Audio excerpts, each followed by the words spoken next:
E o empreendedor ele também tem que estar diretamente ligado a esse tipo de soluções para que possam ser atendidos. Além disso, a gente tem sempre uma adaptação de exigências e normas, que a gente vai conversar um pouquinho, que isso aí ajuda, às vezes, a elevar o padrão das construções e ajuda até, às vezes, a criar alguns desafios para que possam ser supridos por tecnologia. Então, aqui a gente só coloca aqui a questão do processo, de projeto, né? A gente sempre tem essa parte, a escolha do terreno, o programa, o estudo preliminar e as demais fases, né? Desenvolvimento de projeto. Então, durante essa etapa, é aqui a gente tem que tomar as decisões para que não sejam tomadas na fase de obra, onde o custo normalmente vai inviabilizar novas soluções. Deixa eu pular um pouquinho essa parte aqui. E aqui eu só coloquei mais um dado, que é só para mostrar onde são as partes mais importantes de inovações e tecnologias. Aqui são alguns dados que a gente tem de construções no Brasil, onde elas têm maior impacto nos recursos naturais como um todo do país. Então, por exemplo, a construção civil hoje ela impacta pelo menos em 21% no consumo de água. 25% na emissão de gases de efeito estufa, 42% de eletricidade e 65% de resíduos. Então, esses dados já mostram algumas das coisas onde teriam maior impacto as inovações. Tá? E assim, a gente sempre coloca que as inovações e tecnologias, elas têm que estar ligadas ao bem-estar das pessoas, elas sempre aumentam a motivação, a saúde e o que reflete diretamente na produtividade. Então, quando a gente coloca essas questões, a gente coloca diretamente para o empreendedor quais são os benefícios. Aqui a gente vê adaptações que o mercado já está tendo. Então, por exemplo, assim, a utilização de carros elétricos, né, você vê que o custo que foi divulgado pela Veja, ele mostra uma tendência de mudança de tipo de transporte. Como isso vai afetar as edificações? Algumas edificações elas já estão se comportando que tem carregadores de carro elétrico. Essa é uma inovação. Estamos preparados para esse tipo de inovação? Isso daí está integrado com os projetistas elétrica? São inovações que elas estão afetando e vão afetar toda a área da construção civil. Em alguns outros países, a gente vê também a questão de coletas de resíduos. Tá? Então, a gestão de resíduos, como a gente viu um pouquinho anteriormente, é um dos maiores problemas que a gente tem no Brasil. A gente tem a lei de coleta de resíduos sólidos, que ela não tem se concretizado como deveria, mas existem inovações que podem melhorar essa questão de resíduos. E como elas se interpretam, como que elas afetam um determinado projeto. Então aqui a gente vê que, por exemplo, assim, na Europa eles ainda utilizam até de maneira diferente, às vezes eles até utilizam para geração de energia. Então o próprio resíduo ele acaba ajudando no problema energético. Então esses tipos de tecnologias, elas ainda podem ser implementadas, mas representam itens mais importantes que teriam um impacto maior nas questões que a gente tem hoje na construção civil. Aqui eu coloquei também alguns exemplos de compostagem simples, que também são algumas coisas que ajudam as pessoas a interagirem melhor e a dar um local melhor aos resíduos. Até, às vezes a gente acha que é muito distante essas questões de compostagem, né? A gente participou de uma escola estadual no Rio de Janeiro, né? Em um bairro não muito bom, tá? Bastante afastado. E uma das coisas que a gente teve mais sucesso é com essa questão de incentivar os próprios alunos a realizarem compostagem. E eles fazem pequenas hortas e tudo, E a gente tem tido bastante sucesso, mais do que a gente imaginava quando a gente decidiu implantar. Então, quando você coloca pequenas tecnologias que o usuário pode participar, eles realmente vão melhorando e a gente pode utilizar de tecnologias simples que podem ser feitas. A outra questão que gera um grande impacto, a gente tem visto, são as novas questões de materiais. Tá? A gente tem o tijolo ecológico, que tem o bloco de concreto reciclado. São uma série de materiais que a gente pode colocar e elas se adequam a diferentes necessidades que o mercado está fornecendo. São tecnologias novas que elas devem ser estudadas e que podem ser aplicadas. Nem todas elas sempre vão ser aplicáveis em todos os casos, mas se a gente fizer um estudo correto, onde verifique o clima, o local, são soluções que trazem grandes resultados para o empreendedor e para os projetos. Tá? Outra coisa que a gente tem visto muito da inovação é no mercado de tintas. Tá? A gente participou, eu vivo no mercado de sustentabilidade muito ligado já há vários anos, e nos primeiros processos que a gente tinha e falava para os clientes, olha, a gente tem tintas que são à base d'água, não emitem o cheiro, né? Era muito difícil conseguir esse tipo de tinta, ela era mais cara. Na verdade, tinha até fornecedor que não tinha, ou era de má qualidade. Hoje, o mercado se transformou de tal maneira que se você não utiliza esse tipo de tinta, você acaba sendo mal visto. Porque o mercado ele vai se transformando rapidamente. Então, a gente precisa sempre estar atento a diferentes coisas que o mercado fornece. Por exemplo, as tintas elas emitem o VOC, tá? Que é aquele cheiro de tinta. Aquilo faz mal para a saúde por em torno de 8 anos. Tá? Que é aquele cheiro de novo. Já devem ter sentido assim, um carro, aquele cheiro de novo, aquele plástico cheiro de novo. Ele só faz mal por 8 anos. E ele provoca normalmente rinite, vários tipos de problemas pulmonares. Então, quando você mostra isso para o cliente ou para as pessoas, dificilmente eles vão não aceitar implantar novas tecnologias. Só que se isso não é utilizado por nós profissionais, realmente fica difícil para o cliente saber dessas tecnologias, ou às vezes sabe, mas não sabe os benefícios que ele obtém.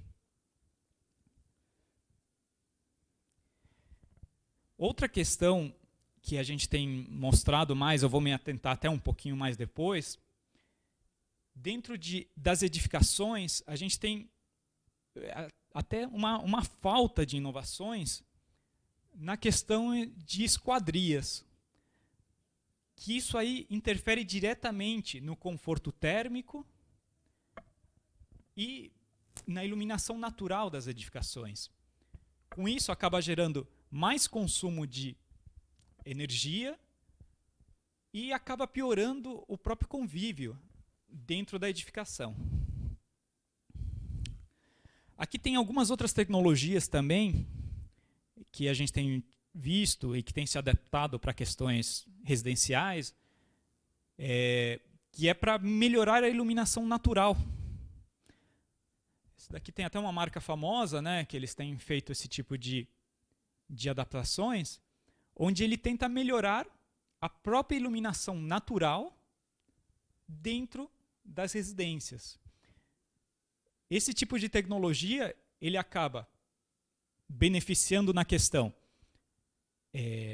de iluminação natural, você tem mais exposição ao sol, e a redução da própria iluminação artificial. Tá?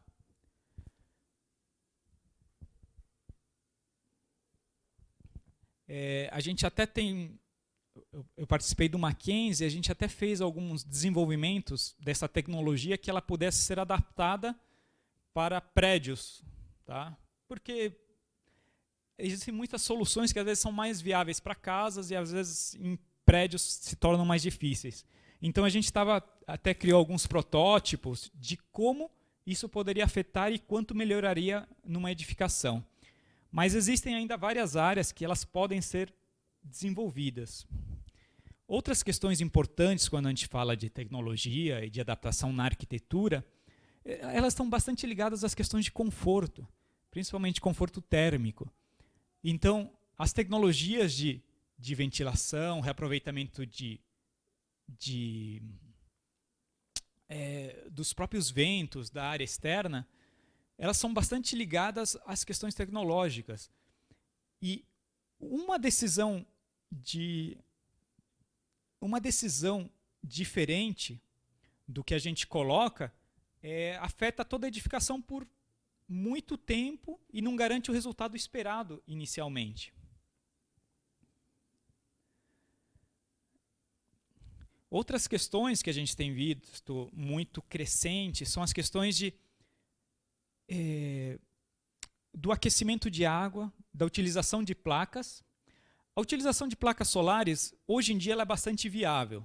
Tá? A gente tem até normas que já obrigam, de acordo com o tipo de empreendimento, que utilizem placas solares. A maioria dos empreendimentos hoje em São Paulo, você já vê que eles estão utilizando.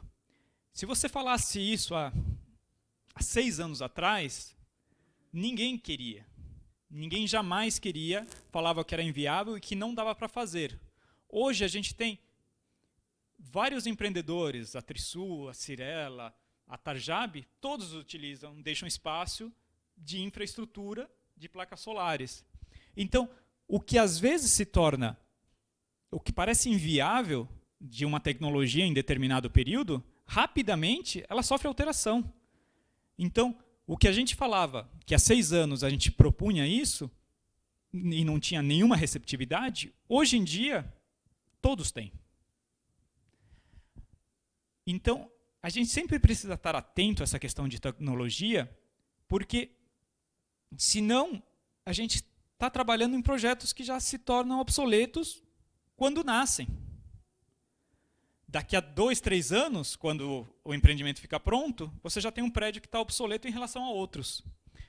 Aqui a gente tem outras questões que ainda estão sendo desenvolvidas, mas, por exemplo, energia solar, placas fotovoltaicas, elas são inviáveis?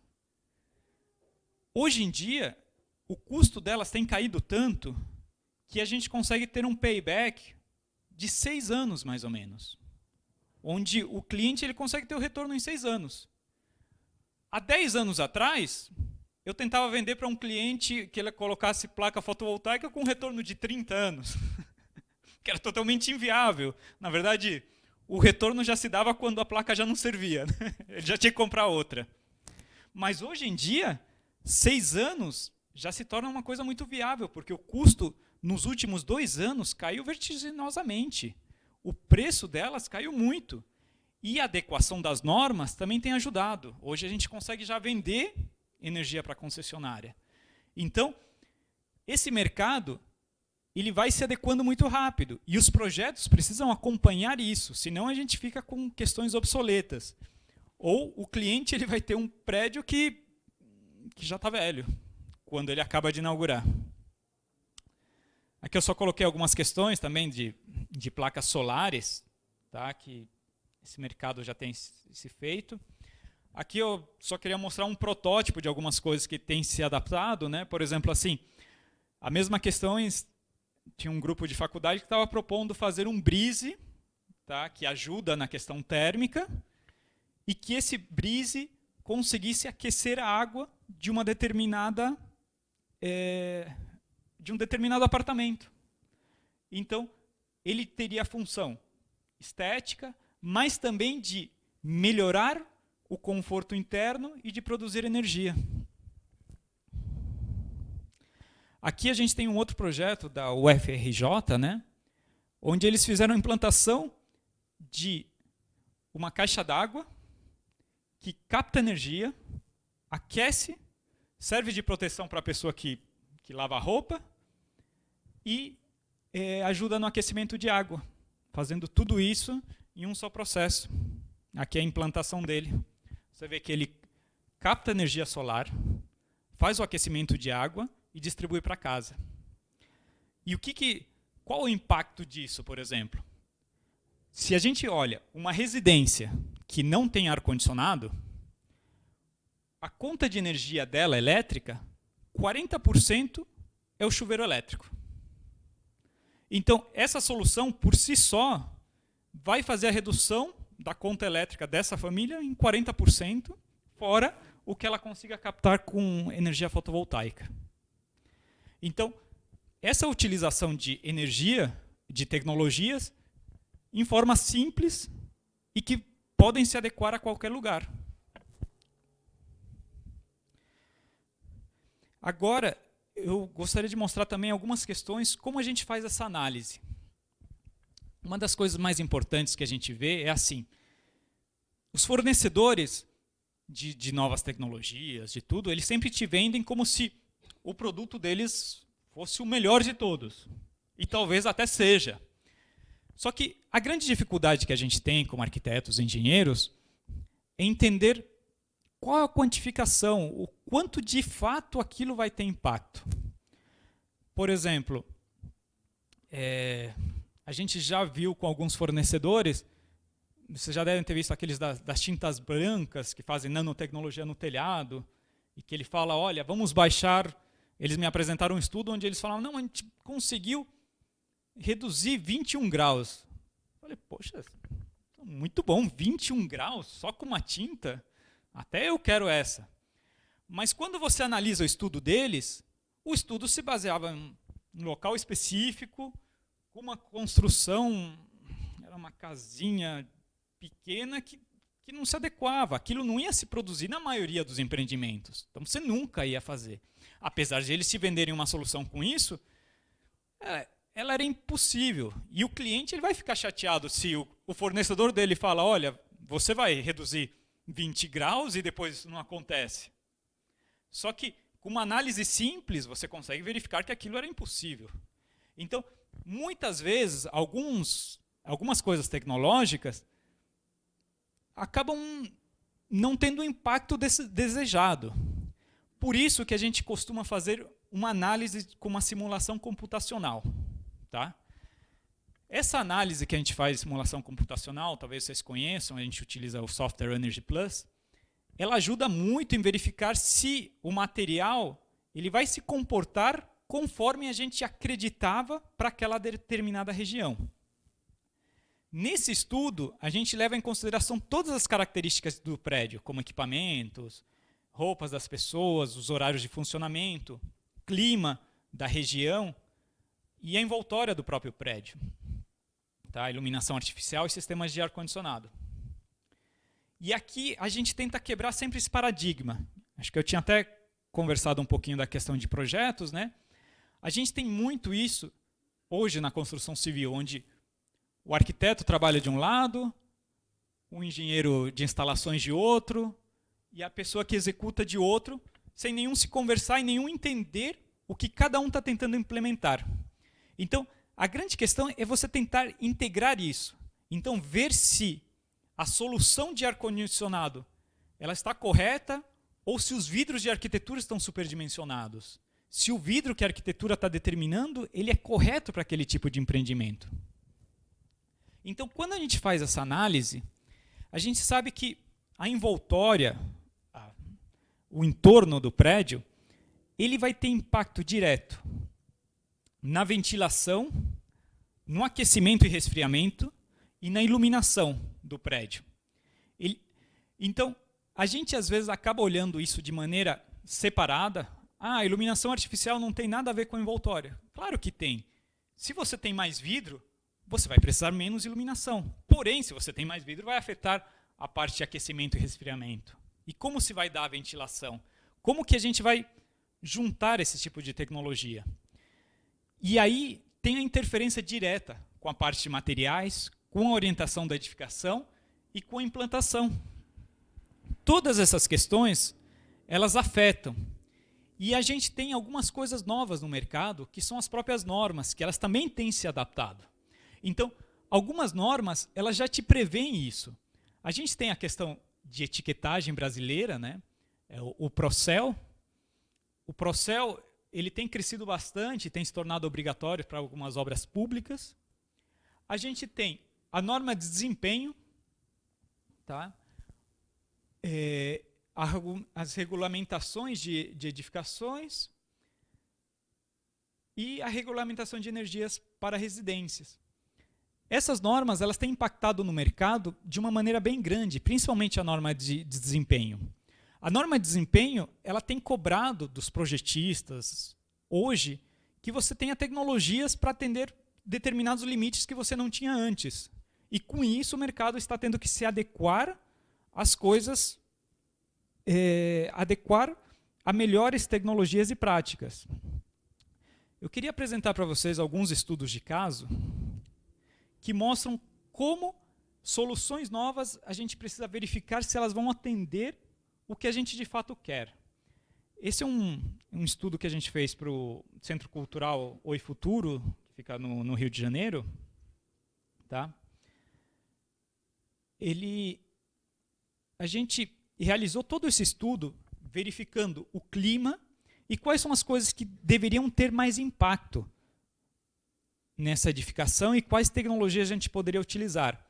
Então, a gente, de fato, já utiliza um tipo de tecnologia, que é a própria simulação computacional, onde você consegue visualizar os locais que mais têm aquecimento, os locais que têm mais dificuldades. A gente até verificou esse prédio, a operação influencia muito, né? E eles utilizavam tecnologias muito antigas, de lâmpadas, de iluminação artificial, do controle de ar-condicionado. E até a gente tem um outro problema, que é a própria questão de operação, uma questão a ser estudada também. Então, esse prédio ele precisava se atualizar, né? E quando a gente verificou que para esse caso específico, em conjunto até com as contas e tudo, a gente viu que, por exemplo, assim, essa edificação ela tinha um caso bem particular, ela não utiliza muita iluminação artificial. A maior parte do tempo eles usam projetores e tudo, então o grande impacto que eles pudessem ter em qualquer tipo de solução, ele não se daria pela troca de iluminação artificial, ou o cliente não teria o retorno desejado. Eles até queriam comprar, então vamos trocar toda a iluminação por LED.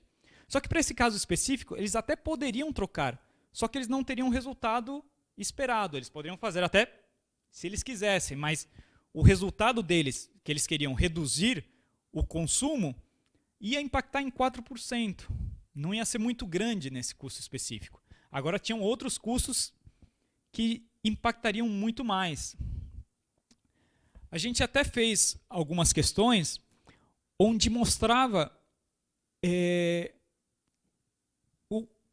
a posição que eles estavam em relação a outros edifícios. Então, por exemplo, a gente tem o BOMA, que tem uma série de dados nos Estados Unidos, onde mostra como que prédios comerciais eles se adequam a determinados critérios. Quanto que ele deveria estar consumindo? A gente está longe, está perto? Qual que tem sido feito? No LEED, como que ficaria a iluminação, o impacto? E aí depois a gente começou a fazer simulações e análises com possíveis soluções para eles implementando tecnologia. Então, por exemplo, uma das coisas que eles queriam muito é a utilização de telhado verde. Tá? Até uma das coisas que meus clientes adoram, não sei exatamente porquê, mas traz muita questão. Aí você pode falar, mas telhado verde é só uma questão estética? Não. Ele ajudava na redução do consumo de ar-condicionado. Por ser uma edificação mais horizontal, a cobertura dela ajudava na redução. Então a gente, por exemplo, se a gente fizesse um sombreamento no sistema, que era só, eles queriam trocar a película, quanto que isso teria um impacto? Olha, a gente vai ter um impacto de 1%. Se você colocar o telhado verde, você já tem um impacto que ele vai subir mais esse percentual. Quanto especificamente? Que tipo de telhado verde? Então, essas soluções a gente precisa mensurar e mostrar como que elas vão interferir no projeto diretamente. Então, para aquele caso específico, até que o telhado verde ele tinha um retorno bastante razoável na redução. E com isso, a gente conseguia fazer alguns estudos de consumo, quanto que ele teria de economia, em quanto tempo ele se pagaria, e como ele se compararia em relação a outros prédios, né? Então, por exemplo, a gente colocou quais seriam as soluções. Olha, se você trocar o vidro, se você optar por uma tecnologia melhor de vidro, se você optar por uma melhor tecnologia com telhado verde, se você melhorar a renovação do ar que eles tinham, com controles de CO2 para você não consumir tanta energia, qual que seria o impacto que você teria? Então, em todas essas opções, a gente apresenta para o cliente tecnologias que podem ajudar ele na edificação e qual o impacto, qual que é o retorno que ele teria. Porque quando você olha isoladamente, a pessoa que vende o sistema de renovação de ar, ele vai falar, olha, melhora em 30%.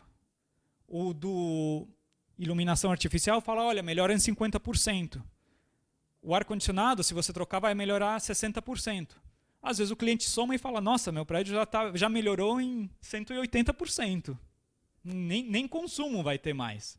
Mas ele não consegue entender que isso é parte do processo. Então, nós como projetistas, nós temos que mostrar qual que é o impacto correto. E determinada solução, às vezes, não vai ser viável para aquele tipo de projeto. Até, por exemplo, eu tinha um cliente meu em Joinville, que ele queria implantar uma solução que eu acho normalmente ótima, que era bloco com isopor, um ótimo isolante térmico. Só que a gente verificou que, para aquela região, se ele implantasse aquele tijolo, o prédio dele iria aquecer mais do que com outras soluções. Não porque a solução do tijolo fosse ruim, mas para aquela determinada região não se adequava. Então, as tecnologias, elas são boas, só que em determinada região e com determinados parâmetros. Elas não se aplicam independente para todos os locais. E essa é a grande questão de, às vezes, você fazer simulações e tentar mostrar quais são os ganhos.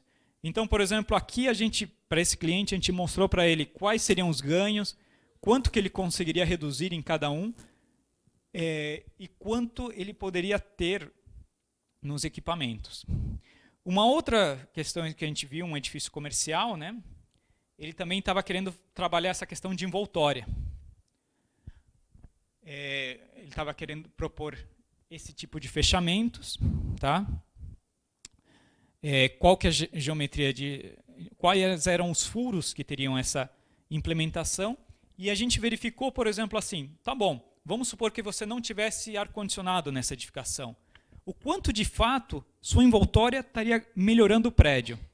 Então, a gente colocou aqui, em vermelho, é o quanto, utilizando a envoltória, e em azul, sem a envoltória. Tá? Quanto que cada sala teria de redução utilizando aquele tipo de envoltória. Então, por exemplo, em determinados ambientes, podia chegar próximo a 2 graus. O que é bastante redução que ele poderia ter. Então, o que parece às vezes uma solução, simplesmente uma escolha estética, ela afeta a decisão do prédio como um todo e que vai impactar. Mesmo que essa solução tenha ar-condicionado, a redução de ar-condicionado e a melhora de conforto térmico, ela vai ser bastante significativa.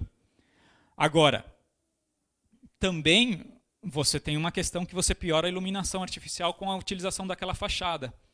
Só que para esse empreendimento, a gente viu que o consumo de energia, você teria uma piora de 0,2% na questão de iluminação artificial, mas você teria uma melhora muito grande no sistema de ar-condicionado. Então, são impactos que melhoravam muito o projeto. A gente tem outros empreendimentos onde sempre a gente faz essa análise e a gente utiliza essa mesma questão. Qual que vai ser a envoltória? Quanto que ela vai ter impacto? O tipo de caixilharia? São as tecnologias básicas que elas garantem soluções específicas para o projeto. Aqui a mesma coisa, acho que está um pouco pequeno, mas aqui a gente consegue ver qual a temperatura de cada um dos ambientes em determinada região e a iluminação artificial. Iluminação natural. Quanto que a iluminação natural afeta essa varanda, o quanto que ela te tira de iluminação, o quanto que melhora ou piora a temperatura interna. A gente tem tido muita procura para fazer esse tipo de análise, principalmente para a norma de desempenho, porque as normas elas acabam melhorando e fazendo isso. Então, com essa questão, a gente consegue verificar se ele atende o mínimo que a norma de desempenho te propõe hoje, o mínimo que a gente considera para ter uma boa qualidade nas edificações.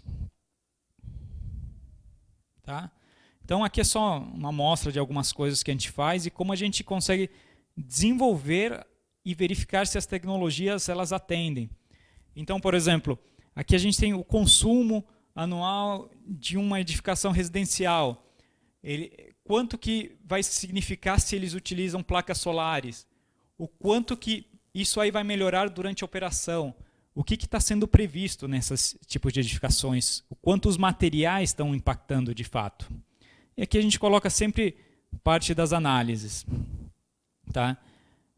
Outras coisas importantes que a gente sempre verifica é a questão de vidros de alta performance, alta tecnologia, o quanto que eles vão trazer de impacto, se elas realmente estão garantindo as soluções previstas iniciais pelo projeto.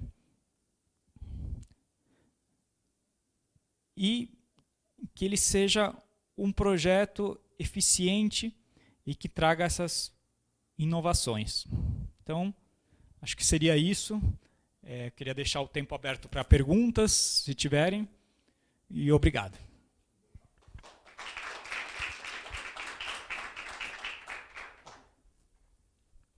Bem, Boris, obrigado. Tem bastante coisa, tem várias perguntas aí, tá? Ele fez um panorama interessante aí da simulação, né? Como algumas questões de inovação na construção civil, né? Materiais principalmente, né? E tecnologias de, vamos dizer, de revestimento aí, você falou. E eu vou abrir a sessão de perguntas a todos aí, tá? Já agradeço aí. Eu já começo com uma agora aqui. Você colocou ali que usa a simulação para efeito de conforto, para efeito de desempenho lumínico, térmico, e a ferramenta que você tem utilizado é o Energy Plus, né? Como que essa, vamos dizer, a gente sabe que todo material novo, para você entrar num software desse, você precisa saber as características desse material para colocar. Não é falar assim, eu tenho um tijolo ecológico, tá? O Energy Plus, ele já vai lá e coloca os parâmetros. Como que está essa parametrização necessária para a simulação? Por exemplo, nós vamos lançar aí um tijolo novo. E eu gostaria que ele fosse simulado para conseguir aí um selo, vamos dizer, seja Aqualid. Como é que está essa chegada desses parâmetros? Ou isso ainda demanda análise de laboratório, ou é teórico? Como é que está essa parte de parâmetros de entrada para a simulação? No geral e nesse em específico. Uhum. É uma pergunta bem interessante. A gente tem notado assim, o mercado ele tem se adaptado, então alguns fornecedores de maior porte eles já têm a questão, eles já fazem um estudo laboratorial e eles te fornecem. Eles sabem que acaba gerando muito, acaba sendo o mínimo para eles conseguirem vender. Então, por exemplo, a gente tem sido procurado por empresas de PVC, tecnologias de PVC, etc., onde eles mandam fazer isso. Em outras, a gente acaba orientando eles a fazerem laudo laboratorial. Tá? E eles têm... o pessoal de materiais, eles entendem que aquilo ali agrega bastante valor para eles. Então, tem sido uma solução... o pessoal tem se adaptado bastante ao mercado e tem procurado isso. Assim, na maioria das vezes que a gente viu, eles procuram laudo laboratorial.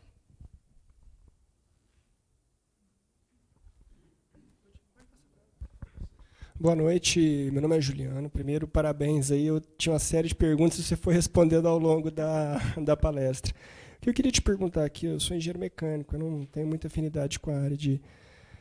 Mas a respeito das tecnologias alternativas para a energia solar. Hoje a gente está bem mais em conta do que há 6 anos, mas ainda não é aquele preço acessível, né? Eu queria saber, assim, a título de curiosidade, se tem alguma coisa para deixar bem acessível mesmo. Você fala... Valor, questão de valor de instalação, porque eu considero hoje... De fotovoltaicas. Isso. Desculpa, placas, essa. É de placa fotovoltaica. Não, então, o mercado eles tem se tornado bastante acessível, baixou bastante o custo, pode parecer pouco, 6 anos, mas uma das coisas que a gente tem visto, modalidade também, é que o pessoal está fazendo bastante o aluguel de placas. Tá? Então, em alguns aspectos, a empresa eles fazem praticamente um leasing, tá? Onde o que eles estão economizando com a placa, de energia, eles pagam para a empresa que aluga para eles. E isso aí tem garantido, às vezes, outras opções de que melhora a questão de placas. Um dos problemas é, às vezes, assim, antes de utilizar placas fotovoltaicas, o ideal é você ter um projeto eficiente, porque senão você acaba tendo uma área muito grande que inviabiliza você fazer isso. E esse modelo de leasing, ou às vezes até contrato de performance, eles estão estudando alguns, tem ajudado a melhorar bastante esse mercado. É tanto que o custo ele tem caído muito porque a demanda aumentou bastante. Você tem até aquelas feiras Tem uma feira específica de fotovoltaicas. A primeira era totalmente vazia. Hoje, ela é lotada porque muitas empresas procuram esse tipo de tecnologia e você tem uma questão que é a invasão chinesa. Eles dominam muito essa tecnologia. Então, você vai nessas feiras, metade dos fornecedores não fala português, só fala chinês mesmo. Eu falei com eles, eu não entendia porque eles têm um incentivo do governo, que pagam para eles virem aqui no Brasil oferecerem um produto. Então, eles têm dominado muito essa questão e eles fazem algumas coisas para fazer. Eles têm até tecnologias muito inovadoras nessa questão. Então, isso daí tem reduzido muito o custo. E, por exemplo, a gente fala de 6 anos, mas com o aumento que tem tido, às vezes, de custo de energia, esses custos vão reduzindo muito rápido. Então, ainda não é o ideal do mercado, mas você vê que é um nicho de mercado que nos próximos 2, 3 anos vai se tornar bastante viável. Você vê que, por exemplo, assim, tem países como a Alemanha, onde as placas fotovoltaicas são muito incentivadas pelo governo, né? Na verdade, você vai lá, em alguns locais tem até casa de cachorro, literalmente tem a placa, porque eles vendem em dobro, né? Se você compra por 1, eles vendem por R$2 para o governo. Então, eles conseguiram melhorar. Porque foi um incentivo do governo para impedir que eles não tinham de onde gerar tanta energia, né? Então, eles fizeram esse incentivo. Então, com alguns incentivos a mais que está tendo, o mercado de fotovoltaicas nos próximos 3 anos vai mudar totalmente, que já mudou. Tá? Não sei se respondeu. Boa noite, Boris. Obrigada aí pela palestra. Parabéns também. Obrigado. O meu nome é Sheila, eu sou professora aqui na UFSCar, colega do professor Douglas. E aí eu tenho algumas perguntas para te fazer. Eu fui aluna do Silvio Melhado, então, na USP.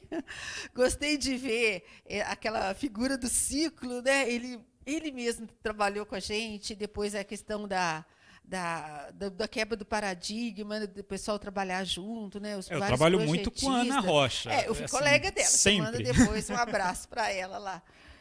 Então, eu queria te perguntar um pouquinho essa questão do tempo do processamento do projeto, né? Então, assim, a gente está incluindo a nova variável agora, a eficiência energética, essa simulação. O nosso mercado, como é que ele está se comportando em relação a esse tempo do projeto? A gente tem no Brasil essa preocupação que o projeto tem que sair rápido, a obra pode até demorar mais, mas o projeto tem que sair rápido. Então, como é que está sendo essa quebra do paradigma aí? Você está incluindo essa outra variável.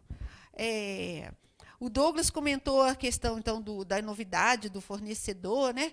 Eu acho que isso também é uma coisa importante. Como é que a gente consegue identificar, né, o material que o cliente vai querer, né? Então, aí eu te pergunto, hoje, com foco também no desenvolvimento de projeto, da customização, né? Então, assim, é um outro paradigma aí também que a gente está mudando, né? Então, o que a empresa define, né, que é mais fixo, né? E o que é possível aí na customização também? Obrigada. Claro. Bom, a questão de tempo desenvolver, né, isso nunca muda, sempre vai diminuir. A gente presta serviço para várias empresas e, mesmo agregando a parte de eficiência energética, algumas coisas, o tempo sempre se mantém ou reduz, né? Isso, infelizmente, é uma das questões que a gente tem que trabalhar.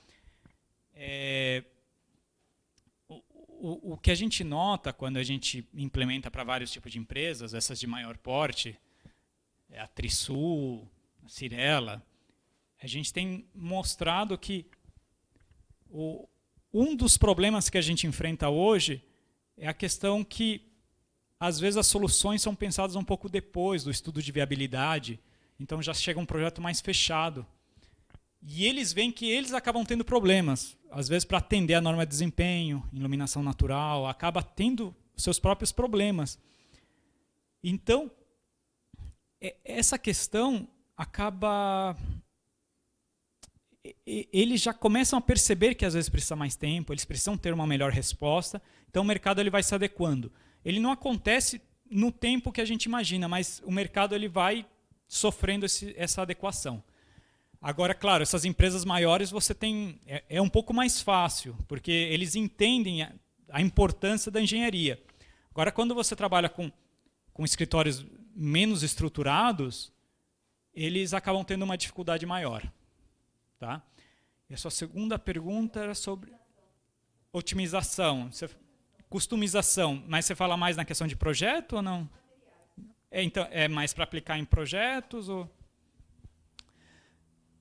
A customização, assim, a gente tem acompanhado várias coisas, principalmente com o BIM, você tem uma procura pela customização, a Asbeia tem feito algum trabalho específico, e uma das coisas que a gente tem feito, eu tenho desenvolvido bastante uma norma de BIM, tá? E ela visa bastante essa questão de customização, porque o mercado brasileiro ele tem um problema bastante grande em criar padrões. E a gente tem basicamente o TCPO, que pega alguns tipos de materiais, só que a gente tem utilizado um outro sistema, qual que o TCPO até se baseou para se adaptar à norma, onde ele te mostra qual a customização, em numeração, em tudo em projetos BIM. Mesmo para... E assim, o que para a gente pode parecer tecnologia nova, já está destacada na norma, porque os americanos eles são muito bons em quantificar. Então já vai ter uma norma específica mesmo para quase todos os produtos novos, materiais novos. A norma é muito completa. Só é pena que a aprovação da ABNT é um pouquinho difícil, então demora muito para a norma sair. Mas é um processo que está se fazendo. A Asbeia tem um trabalho interessante, o CBCS também tem feito, e a gente tem algumas questões que têm feito a adaptação desses materiais, para que a gente possa trabalhar mais sobre eles. Boa noite, Rui Cleiton, engenheiro de materiais, sobre materiais que eu gostaria de perguntar. Na verdade é o seguinte, existem as normas, existem as leis. A minha preocupação sempre foi com relação ao seguinte, como aplicar essas normas e como seguir as leis, sem ter, por exemplo, um crivo da questão certificação. Certo. Eu acho que certificação leva a grandes vantagens. Na área de construção civil, principalmente a questão de resíduos é um problema seríssimo. Seríssimo. E do outro lado, substituição de materiais, com mais tecnologia, com menos custo, com mais durabilidade, etc. Nos anos 2011, 2012, eu tive contato com a certificação Aqua. Tá? Depois eu perdi esse contato. Então, a minha pergunta está mais no seguinte: como que estão as certificações nesta área? Como que estão... se existe já alguma certificação compulsória? E o Aqua como está se desenvolvendo no momento? Porque pela informação que eu tive, seria uma ferramenta muito boa, muito importante para alavancar tudo isso. O Aqua, sem dúvida, é uma ferramenta excelente. Ela tem crescido bastante, principalmente na área residencial. É essencial. Várias empresas têm procurado a certificação Aqua residencial, estão fazendo praticamente todos. A questão de materiais também, assim, o que eu tenho notado que afeta bastante a norma de desempenho. A norma de desempenho ela tem sido essencial para cobrar o mínimo que outras normas já cobravam, às vezes. A norma de desempenho ela tem sido essencial.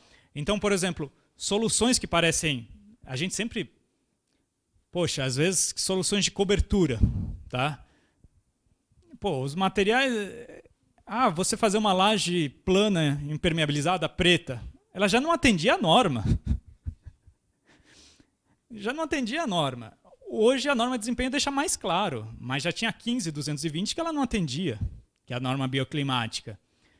E a gente tem notado que a mudança do mercado para procurar soluções de isolantes térmicos, coberturas, vidros, tem melhorado muito com a questão de norma de desempenho. A gente vê que materiais, a norma de desempenho já melhorou em boa parte. Isolante térmico, acústico, que são coisas que não se utilizavam, hoje já são cobradas de fato. A certificação Aqua também, ela tem base, bom e excelente. Então, o nível base é para você atender pelo menos as normas em determinada coisa. Se você está atendendo no mínimo a norma de desempenho, ela te obriga a atender as normas, que já seria uma coisa que seria obrigatório, tem melhorado muito. Então, as questões dos materiais melhoraram. O que falta e que está sendo desenvolvido, né? Certificação de materiais. Né? O PBAQ, agora eu confundi a sigla. Um dos maiores problemas que a gente tem no Brasil é isso. Apesar do fornecedor ele te falar que a especificação técnica do material é aquela, de fato, às vezes não é. E o LEED, a versão 4, eles estão te obrigando assim. Até então, se você tinha uma declaração simples do fornecedor, você conseguia a certificação. No LEED, agora não. Você precisa que um terceiro ateste, assim, que tenha uma auditoria do produto que realmente faça isso. E você tem até um banco mundial. Nesse banco mundial, o Brasil tem em torno de 7 produtos. É triste. Então, na verdade, você não consegue nem atingir esses pontos na certificação LEED. A gente espera que o mercado evolua nisso, porque é uma coisa que a gente está muito atrasada. De fato, a gente brinca que, por exemplo, você pode especificar um vidro. O fornecedor vai te falar isso. Você não tem nem os instrumentos certos para garantir que a transmitância térmica e o fator solar é exatamente aquele. Você não tem isso. Você tem que confiar no que o seu fornecedor fala. E existe uma certa incongruência nisso. A Fundação Vanzolini também está cadastrando alguns materiais e tem melhorado isso. Mas, assim, a grande dificuldade ainda é essa. Incrível que pareça, é você saber o que você está comprando. Você ter certeza do que você está comprando. A gente não tem. Boa noite, meu nome é Luiz Lopes, parabéns pela palestra. São duas perguntas. A primeira é uma pergunta e uma curiosidade. Você apresentou um slide que você mostra que 21% do consumo de água é feito pela construção civil? Isso. Isso é toda a água que é colocada disponível para consumo no país? Não. Isso é utilizado em obras, em construção civil. O restante lá, os 79%, o que seria? Quem que está usando isso? A indústria consumo a indústria é o maior doméstico? Parte. Não. A maior parte é industrial Tá. e depois o restante acho que se divide em doméstico. E Ok. comercial menor também. E aí depois tem 65%, se eu não me engano, de geração de resíduos sólidos. Isso. Também O maior gerador é as é- obras, é a construção civil, construção civil hoje gerando resíduos Isso. sólidos no país. no país. Aí eu tenho um número na cabeça. Muitos anos atrás eu li alguma coisa que era assim: a cada 3 prédios construídos no Brasil, com o resíduo deles, você construiria um quarto. Isso Sim. ainda é válido? A gente continua nisso? Assim, tem mudado, tá melhorando, calma. Tá. E é que assim, é como ele falou, em obras certificadas, a gente, no mínimo, a gente consegue desviar de aterros 95%. Tá, ok. Tá? Isso a gente, assim, em mais de 20 obras, a gente consegue desviar 95% de aterro. O problema é que a maior parte das obras não são certificadas. Ok. Tá? Dá para fazer? Dá. A gente já provou que dá para fazer, não é tão simples, principalmente nessas regiões, no Nordeste até é um pouco mais difícil, dá para desviar de aterro. Agora, a maior parte ainda continua indo para aterro. Pra ter. E esse é um problema bastante sério da construção civil em si. Aí, nesse caso, você fala em obras certificadas, né? Por exemplo, aqui em São Carlos, até um tempo atrás, não tinha reciclagem de lâmpadas. Você não encontrava isso. Hoje a gente tem reciclagem de entulho na cidade ou não? Porque é muito comum você ver entulho largado em estradinha vicinal da região. Não sei se isso mudou alguma coisa. Porque isso está na mão do Estado, né? A gente ter vontade política de fazer alguma coisa, né? Você tem até a lei de resíduos sólidos, que é uma coisa que não evoluiu, né? Que já deveria estar melhor. Agora, assim, Tem mais um. em determinadas regiões que a gente tem trabalhado em projetos, às vezes você não tem até na cidade a questão de resíduos sólidos, mas você consegue contratar empresas próximas. Tá? Então a gente consegue desviar o aterro daquelas específicas. Agora, de fato, a maior parte, às vezes, não é uma obra certificada, não é isso, e você acaba não tendo consciência de questões de entulho. Né? E essa questão de entulho é um lixo complicado de você tratar. Né? Por exemplo, mesmo assim, a gente tem dificuldade em questões de gesso, você ainda tem bastante dificuldade, onde você vai derivar. Concreto, às vezes o pessoal consegue reciclar na obra, então você vê que são problemas que podem ser resolvidos internamente, né? E questões de logística e tudo. Porque também você tem uma questão de assim, falta de planejamento que gera muito desperdício. E esse entulho, às vezes, não é nem que foi utilizado, é que compraram errado e joga fora, né? Então você tem uma cultura ainda que precisa ser melhorada, falta planejamento em determinadas obras, né?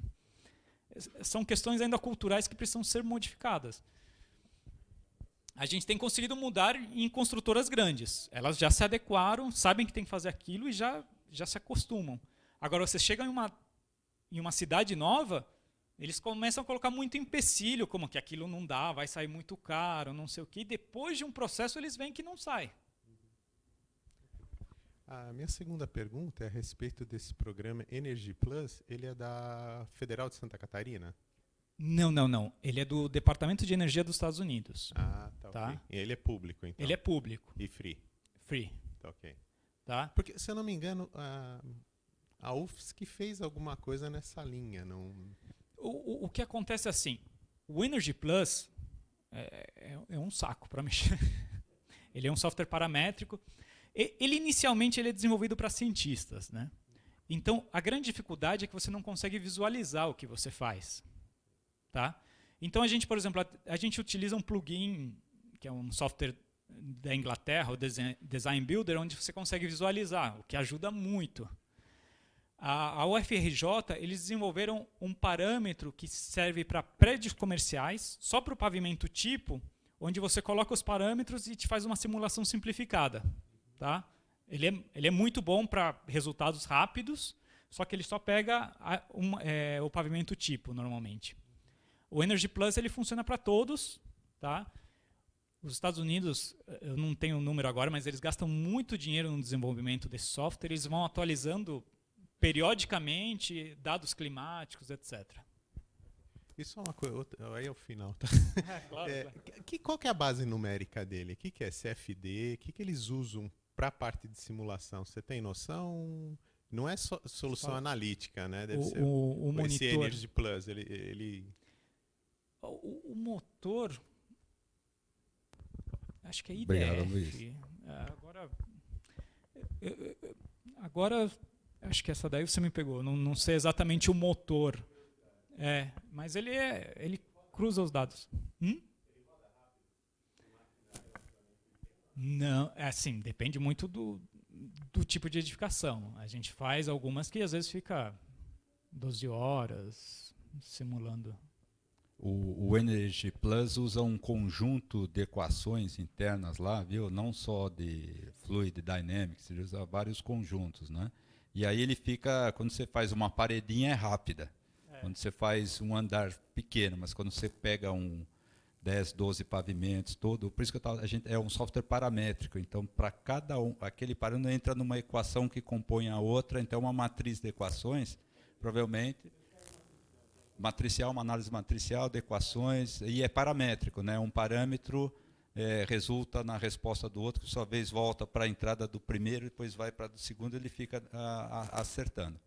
É isso que eu lembro quando eu conheci o Energy Plus, tá? Não, é isso mesmo. E a questão vai muito no detalhamento. Então, se você detalha em excesso o prédio, ele pode demorar. Já deixou. Não, horas, dias a gente já deixou. Por favor. Boa noite. A minha pergunta... Boa noite a todos. Eu sou o Natan, sou da UFSCar também. Minha pergunta é com relação a maior dificuldade que a empresa ainda enxerga para o processo de projeto. Sei que a professora Sheila já falou do tempo, você falou da questão da especificação, mas eu queria saber se existe uma dificuldade que você enxerga que seja maior e o que a empresa está fazendo nesse sentido para solucionar. Só complementando, aí acho que assim, o que essas simulações colaboram no projeto também, né? É isso? Também. As dificuldades e a simulação. As dificuldades ainda é uma questão ainda de entrada, de eles compreenderem o benefício que você pode ter desse tipo de análise. Então, a dificuldade que a gente tem principal é essa, eles entenderem, porque, de certa maneira, é uma tecnologia, às vezes, desconhecida, fazer esse tipo de análise. E quais são os impactos que podem ter no projeto. Essa é a maior dificuldade que a gente tem. O que tem ajudado para tirar essa dificuldade são algumas normas. Tá? As empresas procuram a gente para atendimento de normas. A questão de certificação, que eles entendem que isso aí agrega valor.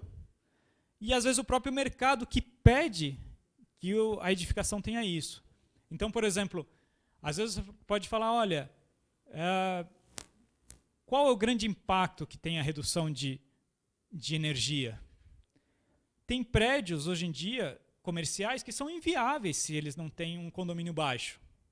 Prédios estão ficando vazios em São Paulo, comercialmente, porque não tem um edifício alto. E grandes multinacionais, eles também pedem que tenha certificações, porque eles sabem que dá um custo menor. Então, com isso, a gente tem tido uma entrada melhor nesse tipo de procedimentos. Nos projetos, a gente ainda tem uma adaptação com os projetistas para eles entenderem o que a gente pode fazer e no período que a gente pode fazer. Essa que é a parte que ainda a gente está um pouco longe, mas tem ido melhorando. Acho que é isso. Boa noite. Os grandes problemas da sociedade, do mundo, nós estamos, de alguma forma, resolvendo. Nós tínhamos problema com energia, achávamos que isso seria o grande motivo do nosso enterro, não sumiu. Nós tínhamos problema com água, a água vai ser um problema, uma coisa está acabando, né? Hoje somos capazes até de produzir água, né, no sentido de quimicamente. A gente tinha um problema com os resíduos, cada vez menos resíduos são gerados, né? E há inúmeras soluções também para reaproveitamento dos resíduos, seja ele um lixo, seja ele um resíduo sólido. Ao mesmo tempo, ou seja, então os empreendimentos estão cuidando desse meio ambiente. De alguma forma, ele está muito rapidamente não agredindo mais o meio ambiente, ou a tendência de não agressão do meio ambiente. Em contrapartida, o meio ambiente começou a agredir os empreendimentos. Quer dizer, na verdade, a gente está vendo inúmeras ocasiões em que isso está ocorrendo, né? Vamos proteger as matas? Vamos. Em compensação, começou a chegar as doenças, né, transmitidas por quem está vivendo nessa mata próximo às coisas. Você acha que essa eficiência com que nós estamos resolvendo os problemas dos empreendimentos também não deveria, de alguma forma, estar sendo pensada para resolver o problema que o meio ambiente está criando para os empreendimentos, quer dizer, o inverso? Mas você fala que o meio ambiente criaria problema na questão de doenças, mais alguma coisa? Não. Cria problemas em todas as coisas. Na verdade, se você... deixa eu fazer aqui um lago para colocar... gerar energia numa hidrelétrica. Vamos dizer, eu resolvo, eu faço, eu não agrido, eu não desmato, eu acerto tudo isso e não agrido o meio ambiente. Em compensação, é muito fácil esse meio ambiente vir agredir o empreendimento de tal forma que eu não consigo, às vezes, até gerar energia. Nós estamos vendo em muitas usinas aí a perda da potencialidade que elas tinham de fazer essa geração. Quer dizer, é o inverso. O meio ambiente também está, de alguma forma, agredindo o inverso. E nós estamos numa rapidez tão grande em fazer com que os nossos problemas se resolvam. Por exemplo, todo mundo acho que deu risada lá quando a presidenta lá disse, olha, vamos estocar vento. E no dia seguinte descobrimos que já estavam se estocando vento, né? Para gerar energia, para gerar coisa. Então, será que também quem cuida do meio ambiente está tão preocupado em resolver os problemas que o meio ambiente traz à sociedade, da mesma forma que nós, enquanto técnicos, estamos preocupados em não agredi-los?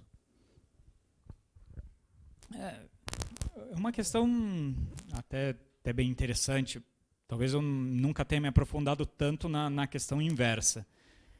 Mas, realmente, é sempre necessário atingir o equilíbrio em todas as questões, né? A questão de energia, realmente, por exemplo, você vê que foi em 2001, né, o Fernando Henrique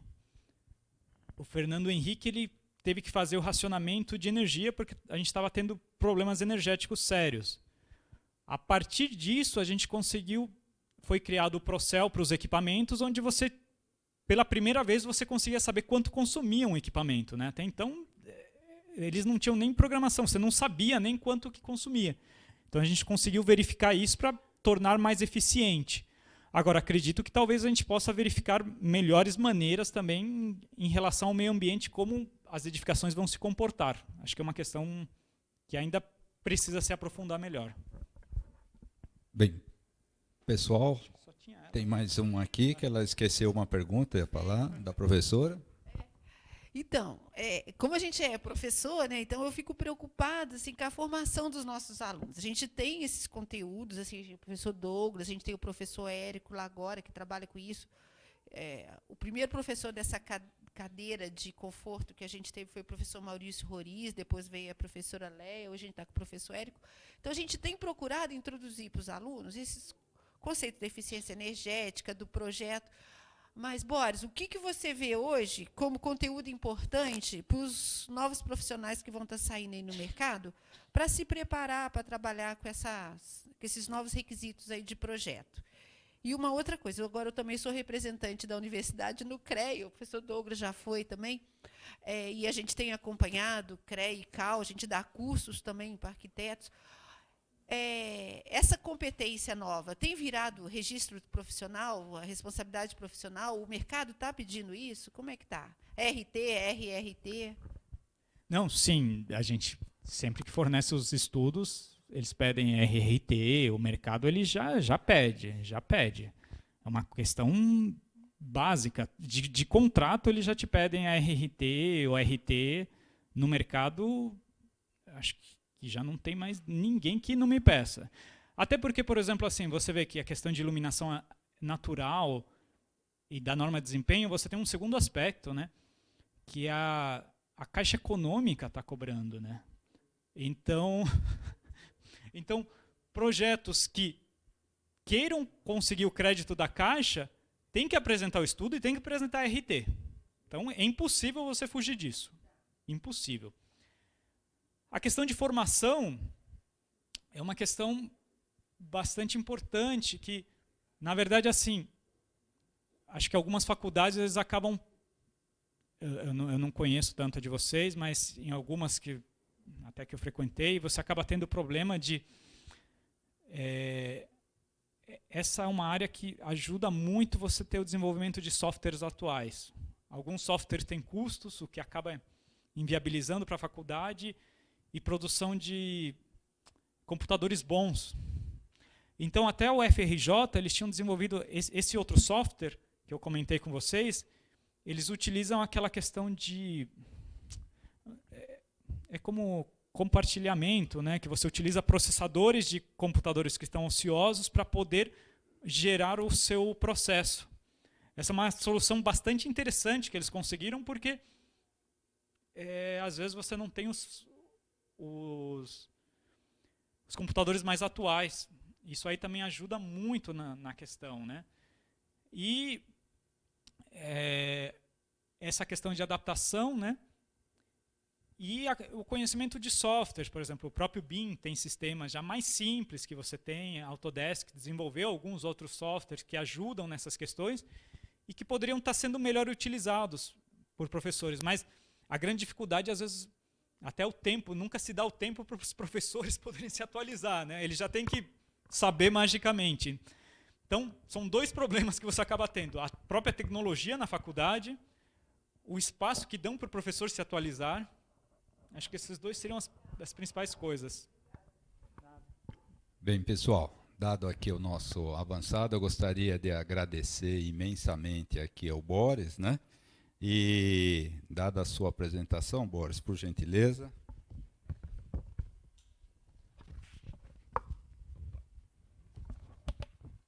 Gostaria de te entregar aqui um certificado pela apresentação e uma lembrança para nós.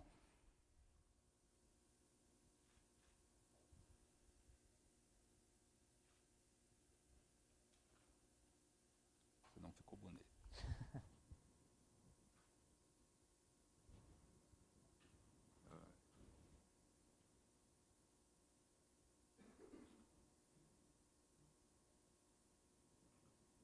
Bem, eu sei que nós temos mais e mais perguntas, poderíamos ficar aqui bastante. Gostaria de agradecer por todo o seu conhecimento que você passou para a gente. Agradeço a presença de todos aqui, aqueles que nos assistiram pelo nosso canal do YouTube. Nós vamos fazer aqui o nosso coffee break, não, o coffee end, né, porque a palestra de hoje é única. E a gente pode conversar com ele aqui nesse momento aí, mais descontraidamente, mais alguma questão mais particularizada. Agradeço o conjunto de perguntas aí, foram muito amplas, a habilidade e o conhecimento demonstrado por você na resposta, a gente só tem a agradecer. Muito obrigado, boa noite a todos e até a próxima semana.